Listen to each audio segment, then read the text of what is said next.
Hey, what's going on, everybody? It's BDF44. So, as I always do, sitting up here ranting, chilling, thinking about, just a kind of a conversation that I've kind of been having for a while here on this channel, in particular about Giannis and other players. But, it's one of those things where it's just like this. Shaq compared himself to Giannis, or compared Giannis to himself, excuse me. And I thought that was a very good comparison because those players were able to get the most out of very, very gifted bodies. Shaq being someone who was bigger than just about everyone and was able and stronger than everyone and was able to dominate on the inside more so than any human being we've ever seen in the sport from a power perspective. And Giannis having the body that he has with the long length and the height and the unique athleticism and the unique speed and just overall next level body that he's been able to receive from above and from his genetics, he's able to effectively be extremely productive on the basketball floor. Just like Shaq. Those are not guys who you're sending your kid to their skills academy, is what I'm saying to you. And that does not take away from the greatness of them as pros, as athletes, as winners.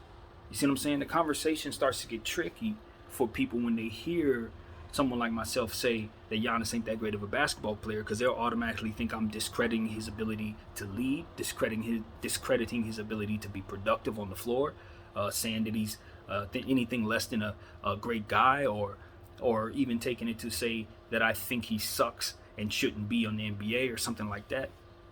No, what I'm saying is players like Giannis and Shaquille were able to be productive at a Hall of Fame level despite not being that great at the sport, and such a thing is really possible.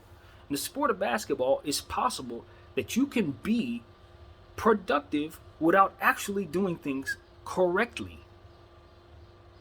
Lonzo Ball's shot, Reggie Miller's shot, Anthony Mason's free throw, rest in peace. Everybody had their own way of doing things. Think about awkward stuff, just weird stuff. What's his name? Michael Kidd-Gilchrist's jump shot. We've seen some Shawn Marion. These guys are in the NBA. Nobody's going to argue they shouldn't be in the NBA. Nobody's going to argue they're not good pros. But their style of the way that they play is not the way that you teach people how to play. It's not the way that you want a regular person to come off the street and practice to become professional. This is their niche that they were able to find within the game. A game that allows for that. For example, here's a prime example of how beautiful the game of basketball is. I never learned the game of basketball as it pertains to organized sports, right? I was on an organized team as a youngster, played for a YMCA team, but I didn't play with high school, college, all that stuff. But I was still able to pick up the controller in a video game and still find a way to be extremely productive and play these games and all this stuff and learn the game that way. I don't see the game the way it's taught. I don't know the lingo that you're learning in your various teams and stuff like that.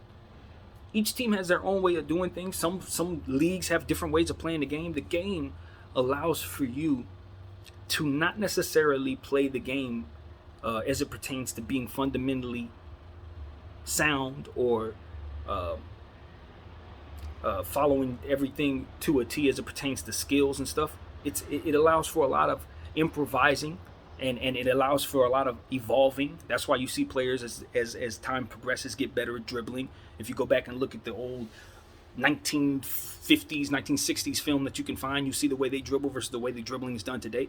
You can evolve within the game, still be productive within the game, almost more or less create your own way of doing it without, completely making yourself null and void. You can still be productive without doing things correctly. I don't know if a lot of sports are like that, but basketball is. So when we start talking about who's great at the sport of basketball, that doesn't always equate into who's most productive. That doesn't always equate who's most deserving of the Hall of Fame or of an all-star team. Because if you give me somebody who's much bigger, much stronger than everybody else, more durable and in better shape than everybody else, even if he can't dribble that well, even if he can't shoot that well, or even if he can't rebound that well, or what have you, if he's able to do what he can do repeatedly to punish the defense, and if they can't figure out a way to stop him, he doesn't have to do things correctly. He just has to keep doing what he's doing. Or she, of course. So this is one of those situations where I just wanted to make that very, very clear for those who listen to me talk and they hear me talk about Giannis particularly, because I know I sound like I'm tough on Giannis. It sounds like I don't like Giannis. But that's not the case. I just look at him and say that he's not a great skills player, but is still extremely dominant, extremely effective, extremely a great leader for the Bucks. You know, he has a lot of great qualities that make him the Hall of Famer that he's ultimately going to be. That don't take away from his production on the floor. He is doing what the numbers say he's doing. They don't lie. But if your son is going to follow Giannis and try to do what Giannis does, and he's not as tall or long as Giannis, it's not going to work for him. If Giannis learns how to play basketball, excuse me, let me get this right. If Isaiah Thomas learns how to play basketball from Giannis, he won't be able to be effective on the floor. He has to learn from somebody who is more so fundamentally sound and skills-based, because he can't take advantage of his length. He ain't going to be able to take advantage of height. He's going to have to find other ways, more fundamental ways, to be productive on the basketball floor. And that's the point. That's why skills players and saying who's best at basketball is so important.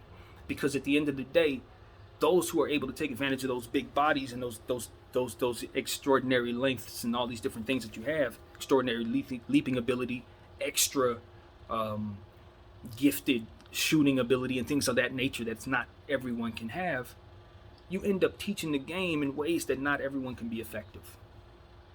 You still need your Chris Pauls out there. You still need your Tim Duncans. You still need your Kobe Bryants. Guys who are skills-based, who others can pattern their game after, who don't have those extraordinary gifts, so that they can have an opportunity to play the game and get the most out of themselves on the floor and have a chance against those extraordinary players as well. See? That's why I pointed out the way that I do. That's why I speak of it the way that I do. It's not to say that I want those extraordinary athletes removed from the game. That's ridiculous. I just want to be able to properly differentiate between them